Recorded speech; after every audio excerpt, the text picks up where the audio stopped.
Catherine Labouré. Zoé Labouré est née le 2 mai 1806 en France et elle est morte le 31 décembre 1876. Ses parents, Pierre et Madeleine, étaient paysans, simples et honnêtes. La famille était nombreuse, sur 17 enfants 10 survécurent, 7 garçons et 3 filles. Sa mère mourut à ses 8 ans, ce qui lui suscita une affection particulière pour la Sainte Vierge. Dans son deuil, elle embrassa une statue de la Vierge et lui dit « Maintenant tu seras ma maman ». Elle ne fréquenta jamais l'école. Elle n'apprit à lire et à écrire qu'après son entrée chez les Sœurs de la Charité. Elle fut envoyée chez une tante où elle vécut 2 ans avec sa plus jeune sœur. Puis son père sentit de son devoir de s'occuper de ses enfants. Il les reprit avec lui et Zoé travailla aux travaux de la ferme. Sa sœur aînée, Marie-Louise, entra chez les Filles de la Charité. Elle-même mena de bonne heure une vie très pieuse. Elle avait l'habitude de jeûner le vendredi et le jeudi à l'insu de son père. Lors d'un songe, elle assista à messe, dans l'église de son village. Le prêtre était un inconnu, à la fin, il lui fit signe de s'approcher. Elle s'enfuit, et dans son rêve alla visiter un malade. Il la retrouve et lui dit « Ma fille, c'est bien de soigner les malades, vous me fuyez mais un jour vous serez heureuse de venir à moi. Dieu a des desseins sur vous, ne l'oubliez pas. » En visite chez sa belle-sœur, elle voit au parloir un portrait ressemblant trait pour trait au vieux prêtre. Le curé lui dit que c'est Saint Vincent, elle comprend alors dans quelle communauté elle doit rentrer. Quand elle demanda à son père l'autorisation d'entrer comme sa sœur chez les Filles de Saint Vincent, il refusa et l'envoya aider un oncle à l'exploitation d'un restaurant ouvrier à Paris. Après une série de tâtonnements, elle entra à son tour au séminaire des Sœurs de Saint Vincent de Paul, le 21 avril 1830, à Paris, rue du Bac. Lors des messes, elle eut des visions de Jésus et de Saint Vincent. Le jour de la Sainte Trinité, dit-elle, notre Seigneur m'apparut dans le très saint sacrement pendant la Sainte Messe, comme un roi, avec la croix sur la poitrine. Au moment de l'Évangile, il m'a semblé que la croix et tous ses ornements royaux coulaient à terre sous ses pieds, et que notre Seigneur restait dépouillé. C'est là que j'ai eu les pensées les plus noires et les plus tristes, comprenant que le roi serait dépouillé de ses habits royaux et les dommages qui en résulteraient. Catherine ne parla de ses visions qu'à son maître spirituel, le père Aladel. En 1830, la Sainte Vierge lui apparut pour la première fois dans la chapelle de la rue du Bac, à Paris, la nuit du 18 au 19 juillet 1830, veille de la fête de Saint-Vincent. Vers 11h du soir, alors qu'elle est couchée, Catherine entend qu'on l'appelle. Elle ouvre son rideau et voit dans la rue une petite fille de 4 ou 5 ans, habillée de blanc. Des rayons lumineux s'échappent d'elle. L'enfant insiste, la Sainte Vierge vous attend, Catherine s'habille et la suit. Arrivée à la chapelle, l'enfant ouvre et l'intérieur est tout illuminé, ce qui lui rappelle une messe de minuit. Catherine rapporte les paroles de la Sainte Vierge, « Mon enfant, le bon Dieu veut vous charger d'une mission, vous aurez bien de la peine, mais vous surmonterez cette peine, en pensant que vous le ferez pour la gloire du bon Dieu. Vous connaîtrez ce qui est du bon Dieu, vous en serez tourmenté, jusqu'à ce que vous l'ayez dit à celui qui est chargé de vous conduire. Vous serez contredite, mais vous aurez la grâce, ne craignez point, dites avec confiance tout ce qui se passe en vous, dites-le avec simplicité, ayez confiance, ne craignez point. Vous verrez certaines choses, rendez compte de ce que vous verrez et entendrez. Vous serez inspiré dans vos oraisons. Rendez en compte et de ce que je vous dis et de ce que vous verrez dans vos oraisons. Les temps sont très mauvais, les malheurs viendront fondre sur la France, le trône sera renversé, le monde entier sera renversé par des malheurs de toutes sortes. La Sainte Vierge avait l'air très peinée en disant cela. Mais, venez au pied de cet autel, là, les grâces seront répandues, sur toutes les personnes qui les demanderont, grands et petits, des grâces seront répandues particulièrement sur les personnes qui les demanderont. La communauté jouira d'une grande paix, elle deviendra grande.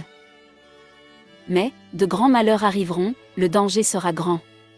Cependant, ne craignez point, dites-vous de ne pas craindre, la protection de Dieu est toujours là, d'une manière toute particulière, et Saint Vincent vous protégera. La Sainte Vierge était toujours triste. Je serai moi-même avec vous. J'ai toujours l'œil sur vous, je vous accorderai beaucoup de grâce.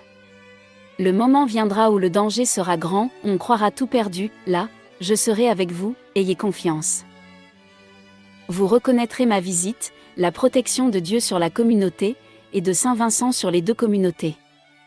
Ayez confiance, ne vous découragez pas, là, je serai avec vous. Mais il n'en sera pas de même des autres communautés, il y aura des victimes. La Sainte Vierge avait les larmes aux yeux en disant cela. Pour le clergé de Paris, il y aura des victimes. Monseigneur l'archevêque. À ce mot, elle a les larmes de nouveau. Mon enfant, la croix sera méprisée, on la mettra par terre, le sang coulera, on ouvrira de nouveau le côté de notre Seigneur, les rues seront pleines de sang, Monseigneur l'archevêque sera dépouillé de ses vêtements. Ici, la Sainte Vierge ne pouvait plus parler, la peine était peinte sur son visage. Mon enfant, disait-elle, le monde entier sera dans la tristesse. Catherine se demande en son fort intérieur, quand ces choses doivent arriver, la Sainte Vierge répondit, 40 ans, puis dit, et après un silence de quelques minutes elle ajoute, puis la paix.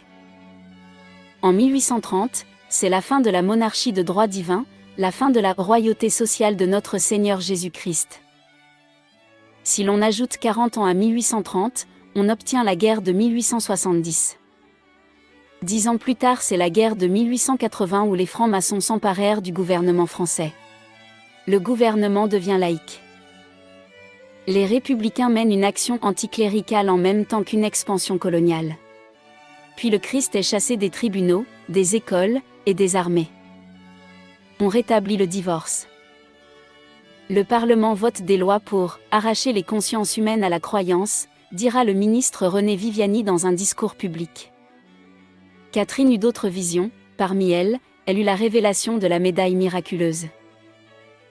Elle vit la Sainte Vierge, les pieds reposant sur un globe, puis les inscriptions autour de sa tête, « Ô Marie conçue sans péché, priez pour nous qui avons recours à vous. » Puis elle entendit, « Faites frapper une médaille sur ce modèle, les personnes qui la porteront recevront de grandes grâces, surtout en la portant autour du cou, les grâces seront abondantes pour ceux qui auront confiance. » Il lui sembla que la vision se retournait puis elle vit la lettre M surmontée d'une croix et un cœur entouré d'épines puis un autre transpercé d'un glaive.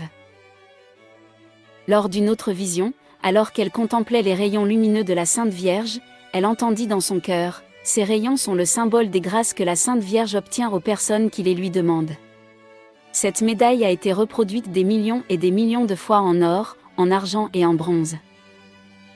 En 1838, Catherine fut envoyée à l'hospice d'Anguien et la maison de Reuilly, pour la garder de l'orgueil, elle resta 40 ans dans la salle des vieillards. Elle travaillait à la cuisine, à la lingerie, et de la basse-cour. Sœur Catherine, disait-on, mais c'est la sœur du poulailler de Reuilly. Elle se plaisait parfaitement dans ses fonctions, et trouve beaucoup de bonheur à être au milieu de ces pauvres. À la fin de sa vie elle dira, moi, favorisée, ma sœur, mais je n'ai été qu'un instrument.